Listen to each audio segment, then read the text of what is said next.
Cela fait maintenant 10 ans que je fais de la reconstitution historique et dès le début, une question m'a obsédé. S'il me semblait relativement simple de reconstituer un objet ou une tenue du XIIIe siècle grâce à l'abondance des sources textuelles, archéologiques et iconographiques, comment retrouver ce qui n'existe plus et qui n'a apparemment pas laissé de traces, le geste? Et juste avant de rentrer dans le vif du sujet, permettez-moi de vous présenter mes recherches. Je m'appelle Nat Dosres et je suis doctorant en histoire médiévale et je réalise une thèse non financée sur l'équipement militaire du chevalier entre le XIe et le XIIIe siècle. À côté, je mène des actions de médiation culturelle et de conseil pour transmettre mes connaissances au plus grand nombre. Alors si vous appréciez mon travail et mes vidéos, vous avez maintenant la possibilité de soutenir mon travail de recherche et de production sur la page Patreon que j'ai ouvert, le lien est dans la description.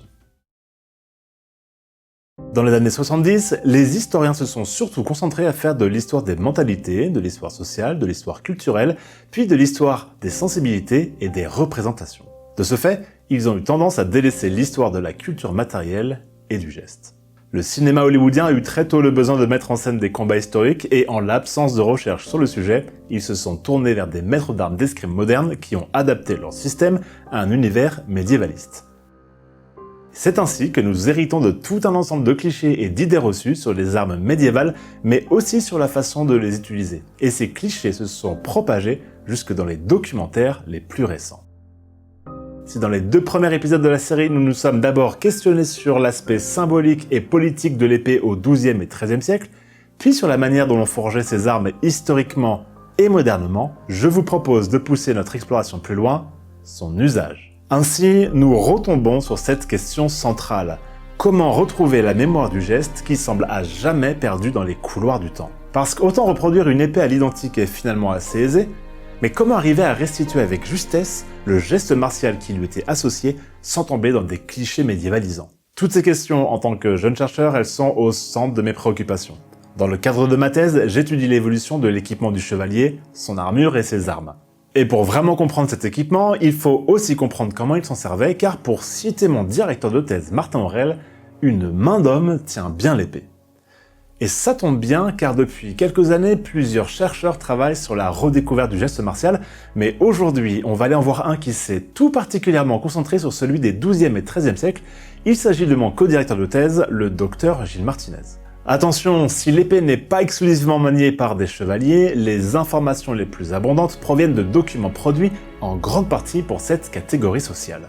Nous parlerons donc dans cette vidéo de l'usage de l'épée au XIIe et XIIIe siècle dans un contexte de combat armé, c'est-à-dire protégé par une armure. L'usage de l'épée dans un contexte civil, c'est-à-dire sans protection corporelle, répond à d'autres logiques et donc entraîne des usages différents.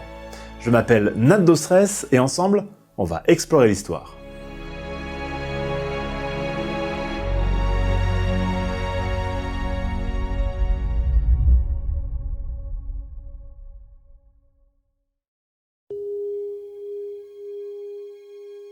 Bonjour, je m'appelle Gilles Martinez. Je suis historien du geste et instructeur de combat médiéval. J'ai toujours été passionné par l'histoire et un petit peu plus particulièrement par l'histoire médiévale.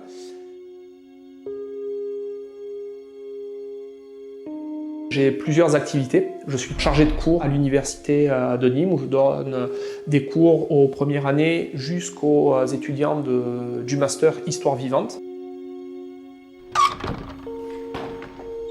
Ma plus grande charge professionnelle, je suis enseignant d'escrime médiéval. J'interviens dans 2 structures.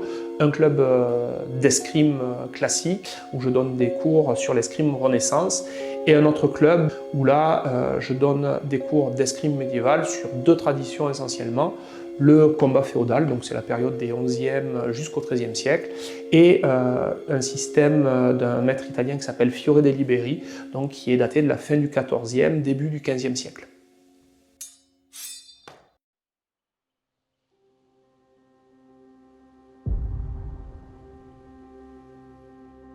Mon travail de doctorat s'est inscrit dans une volonté de comprendre les gestes des combattants avant les premiers écrits techniques. En effet, à partir du XIVe siècle, en Occident, On a ce qu'on appelle des livres de combat ou les premiers traités d'armes qui vont décrire de façon codifiée et raisonnée les gestes des combattants.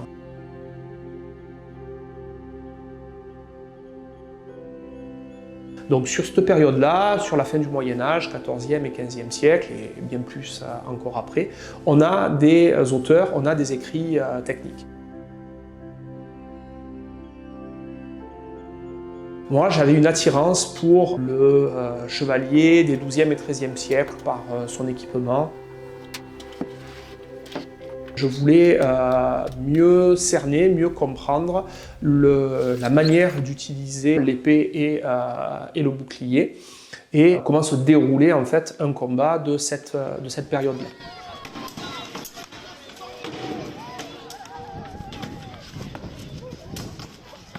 En histoire, les chercheurs travaillent à partir de documents produits lors de la période étudiée. On les appelle les sources. Cela peut être des documents écrits, des romans, chansons, chroniques, textes judiciaires, législatifs, etc. Cela peut être des documents iconographiques comme les enluminures, les sculptures, les fresques.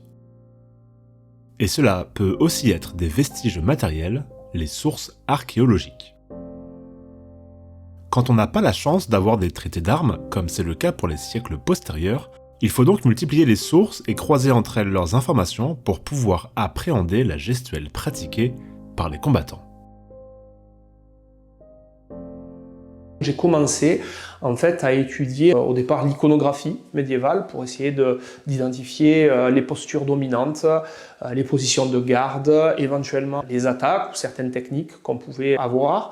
Et petit à petit, mon intérêt s'est porté de plus en plus autour de la littérature romanesque en particulier. Le roman courtois décrit très souvent des scènes de duel qui arrivent régulièrement au duel à l'épée et au bouclier.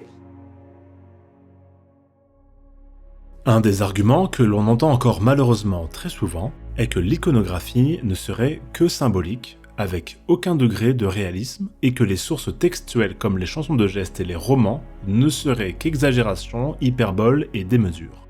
En somme, impropre à une utilisation historique. Les recherches récentes montrent que ces arguments sont éculés, et qu'avec un travail et une méthodologie appropriée, il est tout à fait possible d'utiliser ces sources. Dans ces romans, j'ai eu la bonne surprise de voir qu'il n'était pas que stéréotypé, enjolivé, exagéré au niveau des combats, mais que régulièrement se glissaient des précisions techniques sur la manière de combattre. Et c'est ces précisions que j'ai étudiées et recréées d'un point de vue corporel par la pratique de cette forme de combat.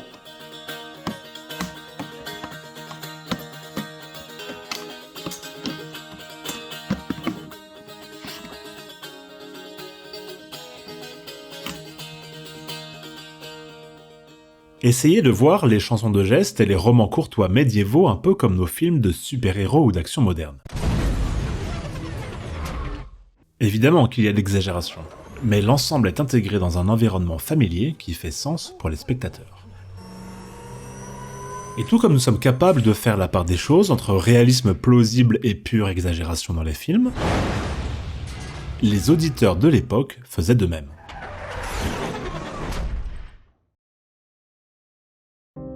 Il nous revient donc de trier les informations utilisables et celles fantaisistes, c'est ce que l'on appelle en histoire critiquer une source.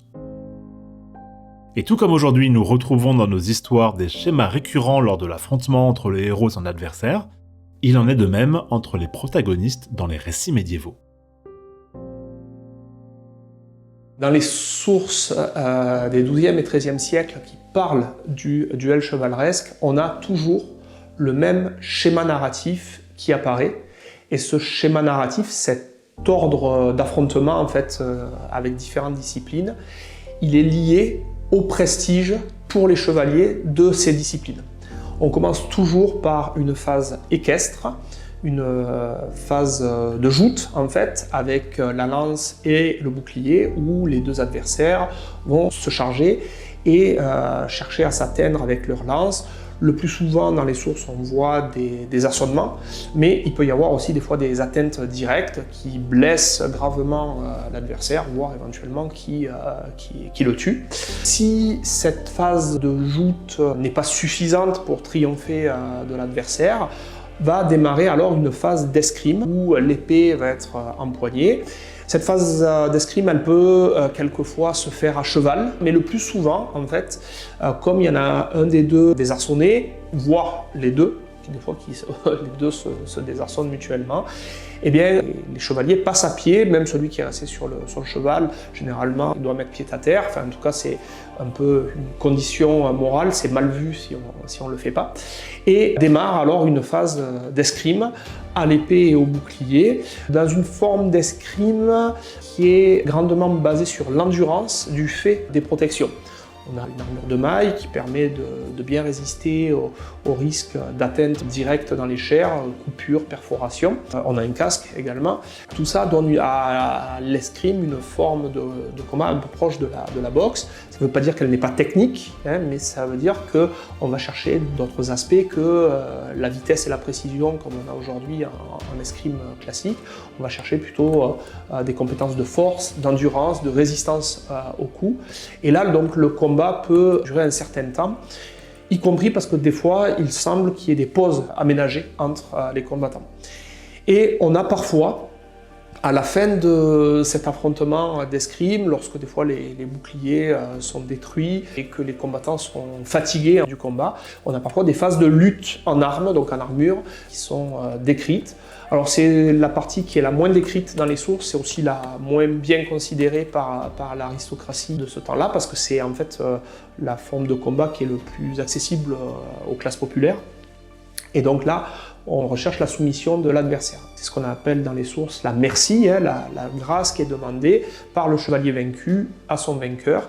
Et donc il se reconnaît vaincu au cours de l'affrontement. La grâce est octroyée, on ne tue pas son adversaire, non seulement parce que c'est un chevalier, il est du même corps social que soi, parce qu'on est aussi entre chrétiens, donc on évite de tuer entre chrétiens.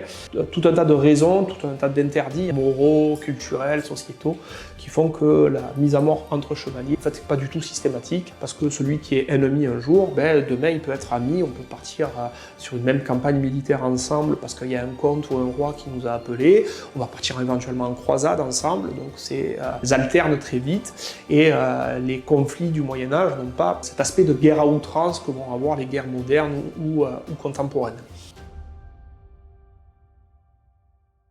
L'iconographie et les textes, s'ils sont correctement utilisés, peuvent nous en apprendre beaucoup sur les postures et le déroulement des duels chevaleresques. Et en comprenant les enjeux, nous pouvons définir l'intention et donc l'efficacité martiale recherchée dans le combat. Récapitulons. Premièrement, bien protégé dans son armure et par son bouclier, le chevalier ne craint pas beaucoup la coupure causée par l'arme de son adversaire. Deuxièmement, les mentions des stocks, même au visage, nous le verrons, sont quasiment absentes des sources. Troisièmement, entre chevaliers chrétiens, on évite de se tuer, on va préférer chercher à soumettre son adversaire. Cela permet entre autres d'obtenir une rançon. Enfin, pour soumettre son adversaire, il faut l'épuiser et lui provoquer des blessures que l'armure n'empêchera pas, les chocs. Pour qu'un coup soit efficace sur un haubert, asséner un choc puissant là où il y a des os, clavicules, épaules, côtes, coudes, poignets, etc. Vous aurez une bonne chance de les briser et de réduire l'endurance de votre opposant.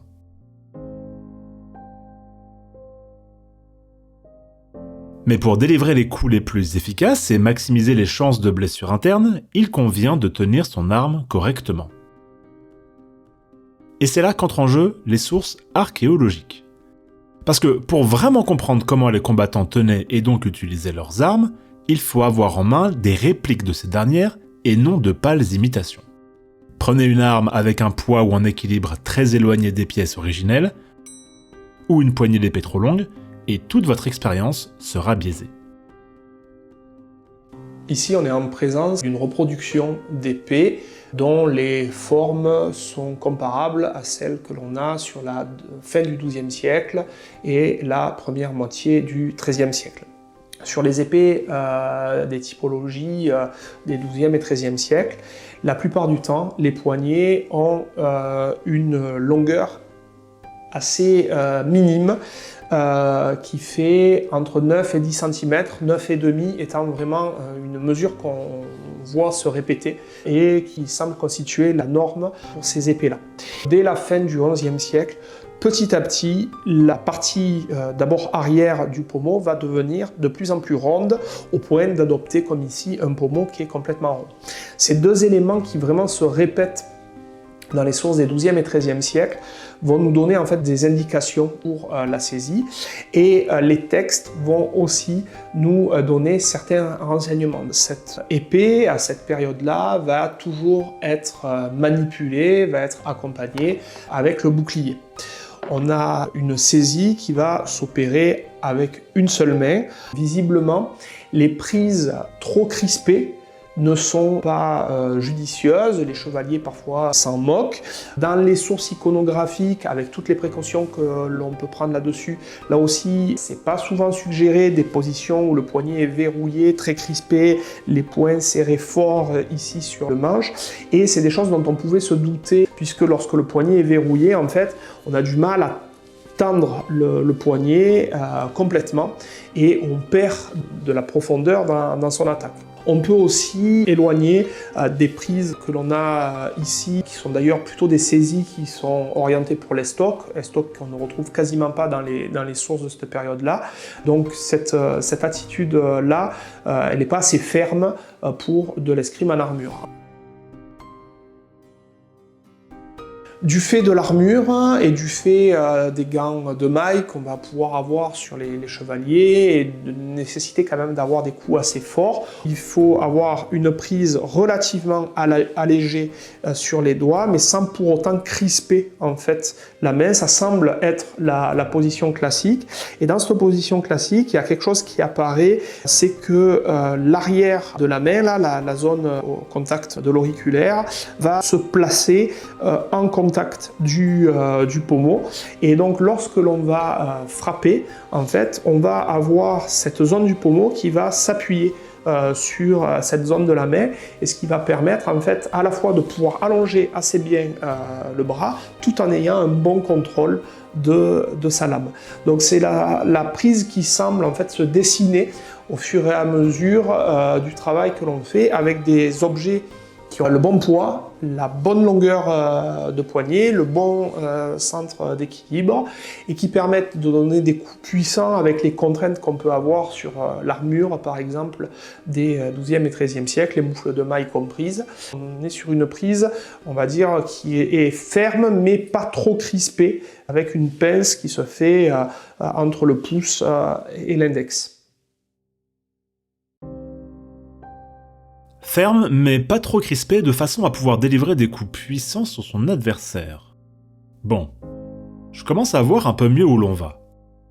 Comprendre comment on tient une épée et prendre en compte le contexte et l'intention recherchée dans un duel chevaleresque permet d'évacuer un certain nombre de postures, d'attitudes ou de gestes de la pratique martiale. Et d'un coup, nous arrivons au cœur de notre questionnement. Comment on se sert d'une épée ? Est-ce qu'il suffit de la saisir et de faire de grands mouvements dans tous les sens pour retrouver le geste pratiqué par les combattants des XIIe et XIIIe siècles ? Est-ce qu'on peut trouver des réponses dans les sources ?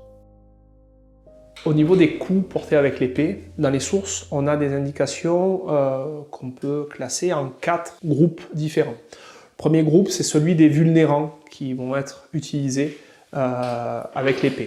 Principalement, on va avoir l'utilisation en fait des tranchants, pas d'ailleurs toujours pour couper, mais des fois pour choquer. Ça va être le premier vulnérant utilisé. On a aussi parfois la mention des plats aussi de l'épée pour frapper, souvent pour frapper en cherchant à moins blesser son adversaire.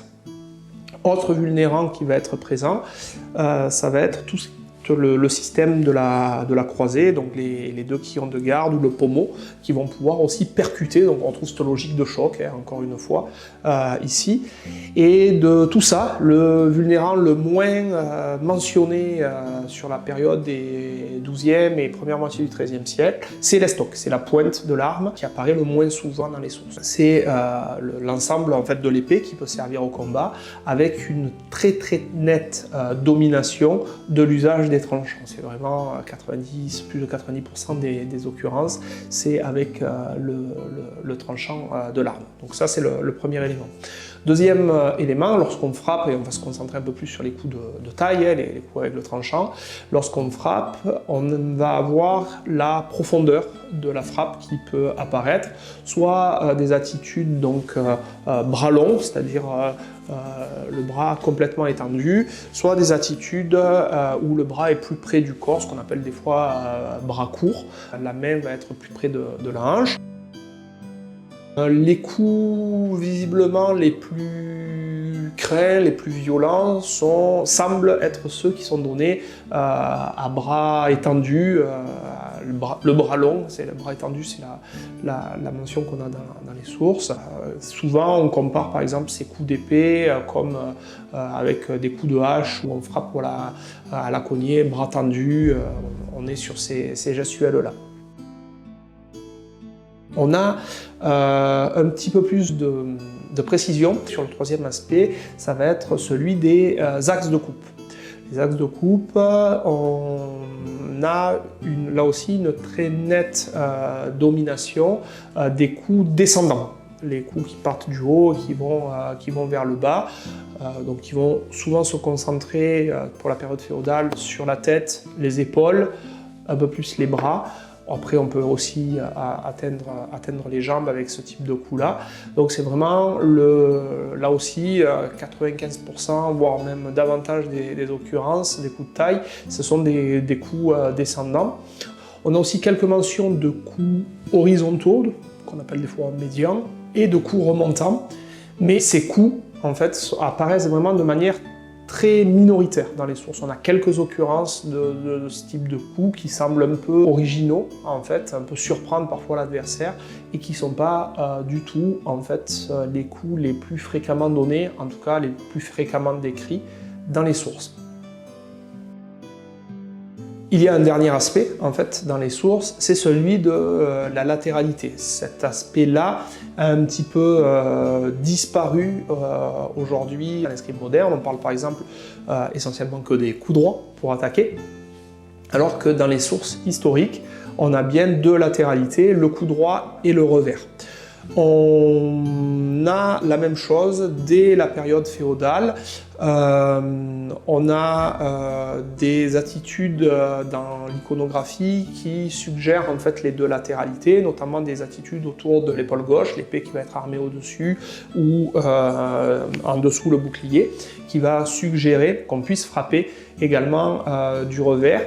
C'est peut-être ce que l'on entend des fois par la mention de coups d'arrière-main, un coup qui interviendrait du revers. C'est une hypothèse, il y a d'autres interprétations de ce terme.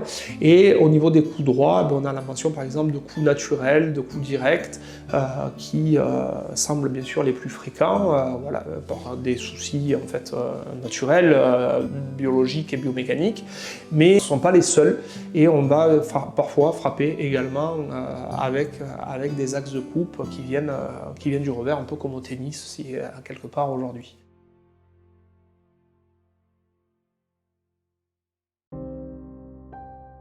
Maintenant que l'on a interrogé toutes les sources, iconographiques, textuelles et archéologiques à notre disposition, une vision d'ensemble se dessine. Et bien souvent, c'est là où le travail des historiens s'arrête. Mais si l'on veut vraiment comprendre et retrouver le geste, il faut aller plus loin. Et c'est ainsi que nous arrivons à l'ultime étape de notre voyage. L'expérimentation gestuelle et l'archéologie expérimentale.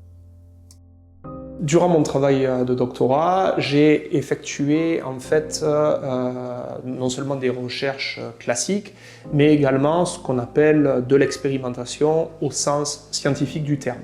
Alors, Contrairement au retour d'expérience qu'on peut avoir quand on pratique l'évocation ou la reconstitution historique, l'expérimentation, c'est un processus qui se place en amont, en fait, avec tout un questionnement et des tests qui vont être préparés au préalable et non pas subis, en fait, du fait de la pratique d'expérimentation ou de reconstitution.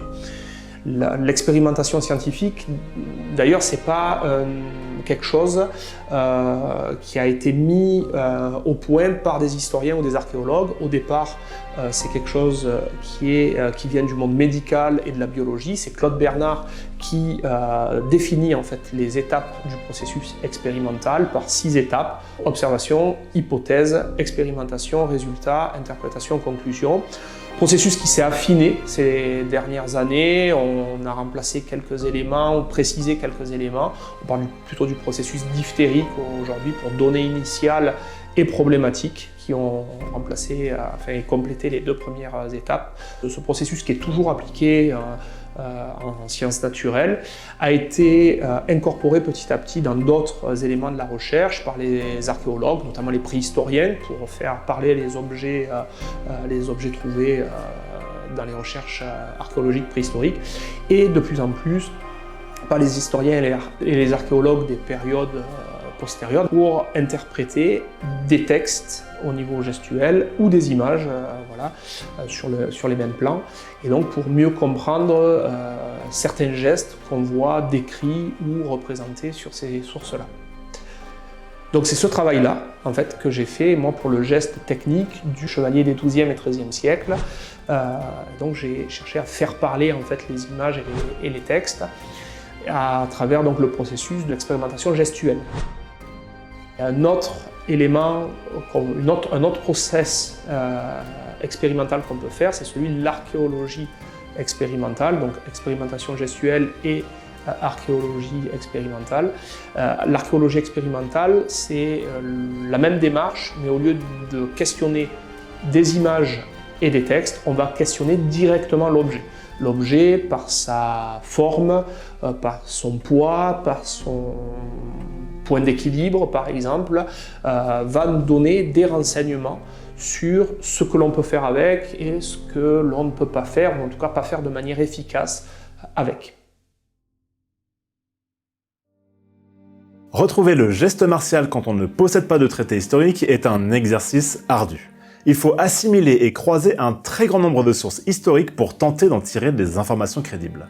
Pour limiter les biais et les contresens, la mise en place d'un protocole est indispensable. En effet, il ne suffit pas de prendre une épée en main pour dire que l'on fait de l'expérimentation ou de l'archéologie expérimentale. Et comme pour tout travail de recherche et d'interprétation, certaines limites existent et il est important d'avoir bien conscience de leur existence. Pour n'en citer que quelques-unes, la majorité des sources iconographiques ont une finalité artistique, et celles littéraires ont une finalité de divertissement. En tout cas pour les romans et les chansons de geste. Il faut arriver à trier ce qui relève de l'information pertinente de ce qui ne l'est pas. Il y a aussi des non-dits, des choses qui devaient sembler évidentes pour les auditeurs de l'époque et qui le sont beaucoup moins pour nous aujourd'hui. Il y a d'autres limites à souligner, mais je me suis dit que ce serait intéressant de consacrer une vidéo entière sur les limites de la restitution des costumes, équipements ou des gestes. Même si j'ai bien évidemment hâte de vous expliquer comment l'on pense que l'on combattait à cette époque, vous avez compris que ce n'était pas le sujet de notre entretien. Car si nous nous sommes intéressés ici à la façon dont on utilise une épée, il y a un grand absent dans notre propos. À cette époque, la pratique de l'épée est étroitement liée à une autre arme, l'écu. Alors, pour que l'on puisse explorer la pratique martiale des combattants armés au XIIe et XIIIe siècle, il faudra d'abord que je vous parle du bouclier. Notre premier cycle de vidéos sur un équipement particulier se termine avec cet épisode. J'espère que ces regards croisés entre historiens et artisans vous auront intéressé. Si c'est le cas, n'hésitez pas à liker et partager la vidéo autour de vous, cela fait toujours plaisir. C'était Nat Dosres et ensemble, on a exploré l'histoire.